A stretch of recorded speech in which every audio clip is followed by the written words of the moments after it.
deux pratiques, ce sont des pratiques qu'on a observées, notamment quand on a fait les premières installations de RECAM chez les premiers utilisateurs.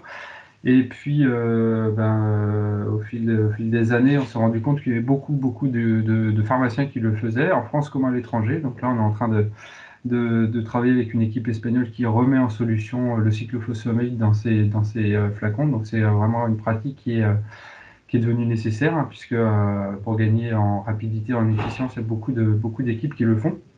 Et bien sûr, c'est une étape qui nécessite d'être sécurisée. Alors c'est pourquoi il y a beaucoup d'utilisateurs de DRUCAM qui sont retournés vers la société pour voir comment DRUCAM pouvait les aider à assurer, à sécuriser ces pratiques.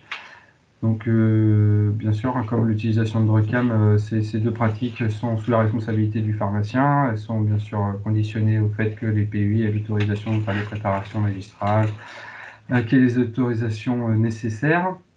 Bien sûr, elles s'intègrent dans les organisations des unités de production et elles doivent respecter bien sûr les RCP des médicaments avec la sémantique qui va bien, puisque comme on va faire des préparations, des reconditionnements anticipés, la nécessité de répondre à des impératifs microbiologiques, donc des conditions d'asepsie dûment contrôlées et validées. Donc ça, c'est des choses qu'on fait quotidiennement dans les unités de chimiothérapie, avec le suivi microbio notamment des isolateurs. Ces deux pratiques donc, nécessitent des prérequis, hein. Bien sûr, on ne va pas s'amuser à faire ces reconditionnements ou ces remises en solution sans avoir des données sur les stabilités, hein. Donc il y a bien des laboratoires, des sociétés savantes qui ont publié sur les stabilités de ces produits une fois qu'ils sont en seringue ou une fois qu'ils sont solubilisés. Bien sûr, on fera ces pratiques pour des produits qui ont une consommation, une certaine rotation dans les unités. Et comme c'est des nouvelles pratiques, ça nécessite d'être organisé et d'avoir été réfléchi dans le cadre d'une gestion de risque.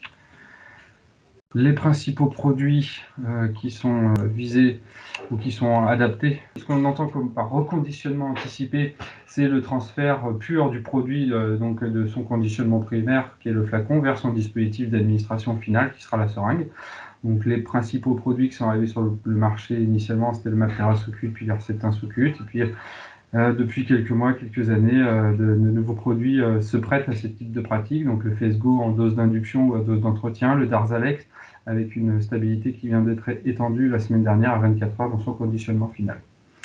Concernant la reconstitution anticipée des lyophilisats, donc là on entend par là une mise en solution d'une poudre dans son conditionnement primaire qui est le flacon. Donc historiquement, nous on le fait, on l'a vu sur le cyclophosphamide, ça se fait également à l'étranger. Il y a d'autres collègues qui nous en parlent pour des produits comme le bortezomib, la citaraline, etc. Bien sûr, pour sécuriser, utiliser DRUCAM, on va utiliser ce qu'on appelait anciennement le module dose standard, qui est devenu ordre de préparation, qui va permettre de créer le scénario, qui va permettre également de créer les étiquettes pour sécuriser le circuit. Avec bien sûr la possibilité dans DRUCAM d'utiliser un numéro d'ordonnancier qui lui est propre pour retrouver cette préparation. Pour boucler la boucle, la possibilité également d'intégrer cette dose standard dans le logiciel d'aide à la prescription. Donc on verra deux exemples dans Chimio, comment réintégrer ces produits pour les retrouver et boucler l'intégralité de la sécurité sur la préparation. On verra donc notamment pour le cas des seringues, à l'édition de la fiche de fabrication, on intégrera le dose standard comme numéro de lot au niveau du produit, et puis il y aura un switch d'étiquette entre la dose standard et l'étiquette de la préparation magistrale pour pouvoir assurer la traçabilité. Donc il y a deux éléments de bibliographie de la société Eurecam qui sont importants, puisque tout y est très bien détaillé. Donc il y a le manuel d'utilisation de DRUCAM Control d'une part, et puis il y a un document spécifique qui est appelé création d'une dose standard pour la reconstitution des flacons, où vous retrouverez en détail les paramétrages qui sont indiqués pour pouvoir par exemple reconstituer l'endoxan. Alors, sur la slide suivante, je vais vous montrer en pratique le reconditionnement anticipé. J'ai pris l'exemple du Maptera sous-cutané. Donc, c'est toujours la même manière de fonctionner. On va utiliser la dose, le module dose standard ou ordre de préparation dans contrôle. On crée notre scénario, évidemment, on l'enregistrera. Ensuite, on fait la préparation, on l'étiquette, on la libère. Ensuite, il y a l'étape d'intégration de cette préparation dans le logiciel d'aide à la prescription, Chimio en l'occurrence. Et on peut reboucler la boucle en intégrant le nom du patient au niveau de la dose standard de contrôle pour pouvoir avoir une double traçabilité et dans le LAP et dans DRUCAM. Alors, la création, on va utiliser le module ordre de préparation pour la création du scénario. On intégrera sur cette préparation un numéro d'ordonnancier qui lui est propre. Et il faudra bien sûr penser à enregistrer ce scénario type qui permettra dans l'avenir de pouvoir refaire des préparations de façon reproductible. Donc, création du scénario. La slide suivante, donc ça va être le module donc, ordre de préparation. Il y a la molécule qu'on va choisir, hein, donc tout ce qui va être molécule, donc ça va correspondre à DCI dans chimio, et flacon, ça correspond grosso modo à produit. Donc vous avez la possibilité, avec ce module ordre de préparation, de créer une préparation de toute pièce, et c'est ça qui vous servira de fil conducteur pour fabriquer les endoxants, reconstituer les endoxants ou mettre en seringue vos préparations de flacons. Donc vous avez la possibilité de créer un nouveau modèle, de l'intituler comme vous sied, et ensuite de faire votre scénario. Donc là, vous allez prendre le molécule rituximab 1400 mg. On utilisera le flacon de Maptera 1400 mg, et comme c'est un volume de 11,7, on la conditionnera dans une seringue de 30 ml. Donc ça va être vraiment la création du scénario. Vous créez la quantité de préparation que vous voulez en fonction de vos consommations, si vous voulez faire une double dotation, etc. La préparation, la libération, l'étiquetage, préparation, étiquetage, libération. Donc avec DRUCAM, une fois que vous avez créé votre préparation, vous allez la retrouver dans le fil d'attente, avec la possibilité de sortir, d'éditer une étiquette avec son code barre, avec le 2 standard également. C'est une possibilité, vous êtes obligé de la faire. Vous pouvez créer vos propres étiquettes en reportant manuellement les numéros d'ordonnancier qui vous vont bien. On a fait la préparation, on a toute la traçabilité, on a présenté l'étiquette, le flacon, le volume que nous voulions et l'étiquette sur le conditionnement final. Donc la préparation, elle va être enregistrée avec un numéro de dos standard. Quand elles seront faites, elles vont devoir être libérées. Donc elles peuvent être libérées dans le temps où elles vont être administrées aux patients, ou elles peuvent être libérées a priori. Donc généralement, quand on fait des campagnes, nous, on les libère en anticipé. On va avoir une libération qui va se faire sur DRUCAM, et on a une libération macroscopique comme n'importe quelle préparation. On s'assure qu'il n'y ait pas de troubles, qu'il n'y ait pas de bulle d'air, qu'il n'y ait pas de fuite, etc. sur la préparation. Donc là, on se retrouve avec une dose standard de Maptera sous-cutanée. On va avoir l'intégration de cette dose standard en pratique.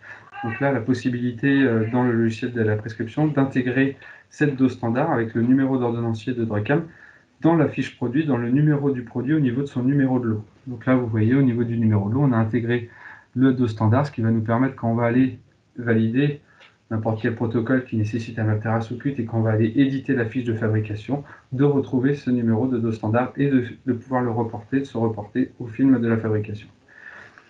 Donc on va voir, voilà le Maptera. Donc nous, par exemple, on va éditer le Maptera sous-cutané. Dans son numéro de lot, on va retrouver la dose standard qui va nous permettre de remonter jusqu'à la préparation de la dose standard en anticipé, au reconditionnement anticipé avec DRUCAM.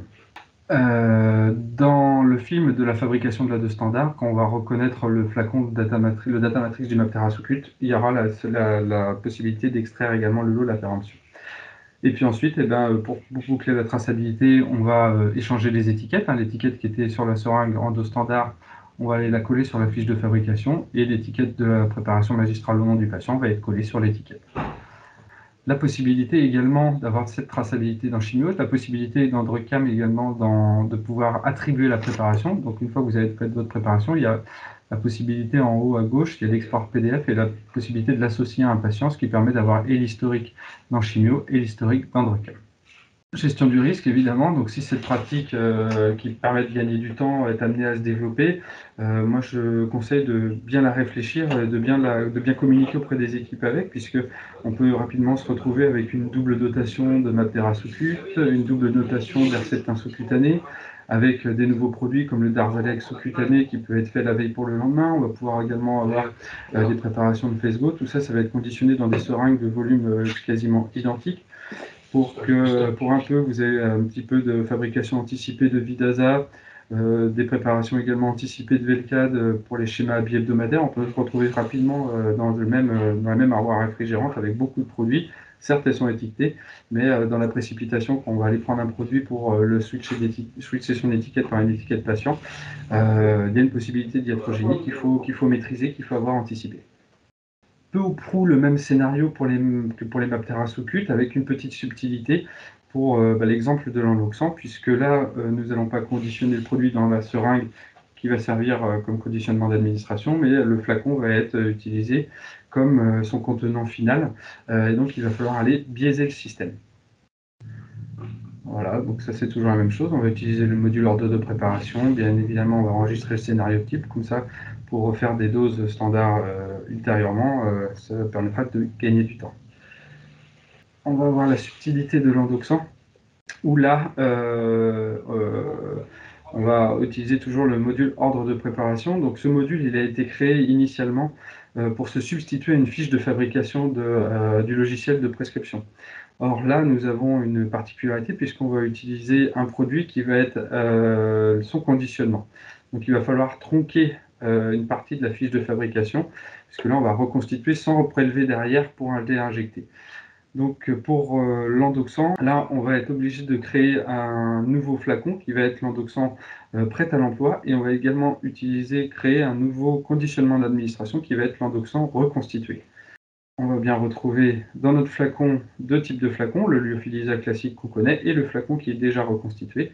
Et dans le conditionnement d'administration, on va avoir le flacon qui est lui-même le propre conditionnement final de la préparation.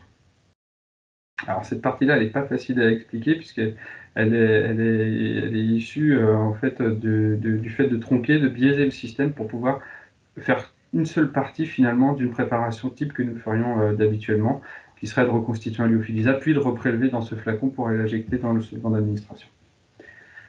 Et puis ensuite, le reste du scénario se déroule classiquement.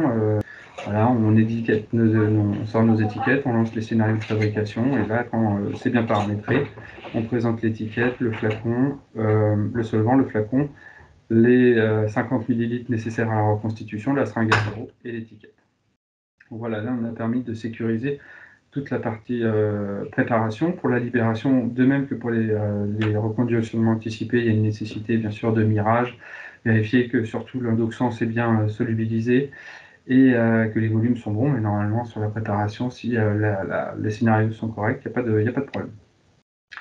Donc on se retrouve dans un scénario un petit peu identique, donc dans la slide suivante, où on a la possibilité d'aller intégrer dans le logiciel de prescription notre dose standard comme numéro de lot, avec la petite subtilité pour le cyclophosphamide. Donc nous on l'a gardé en deux spécialités, l'endoxant lyophilisa et l'endoxant reconstitution, puisque d'aventure, s'il nous manque des flacons de reconstitution en fin de semaine ou en cours de production, on a gardé la possibilité de sortir une fiche de fabrication sous forme de lyophilisa pour pouvoir le reconstituer dans l'isolateur.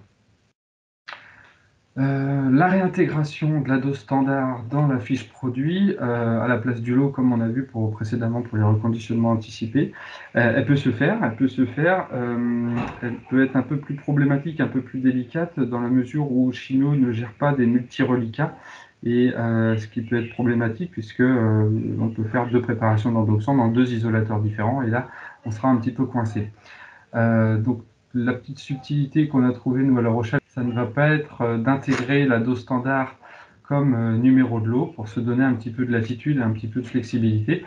Dans la slide suivante, on verra que pour aller dans la préparation, reporter dans la dose standard, reporter le flacon qui a été utilisé pour le patient, à chaque flacon présenté, le manipulateur va retourner le flacon et faire un best choice, une petite main, une photo avec l'étiquette pour pouvoir retrouver dans le film de préparation la dose standard qui a été utilisée, et à partir de ce numéro-là, on pourra remonter au scénario de fabrication, de reconstitution de ces lyophilisas. C'est deux modules qui sont, deux pratiques qui sont assez faciles et simples d'utilisation, qui peuvent permettre de gagner beaucoup de temps. Donc utiliser l'ordre de préparation dans le module contrôle, bien détailler préparation, étiquetage, libération, bien réfléchir l'intégration dans le logiciel d'aide à la prescription. Et comme toute nouvelle pratique, si elle gagne du temps, elle doit être bien sûr réfléchie dans le cadre d'une gestion de risque. Merci.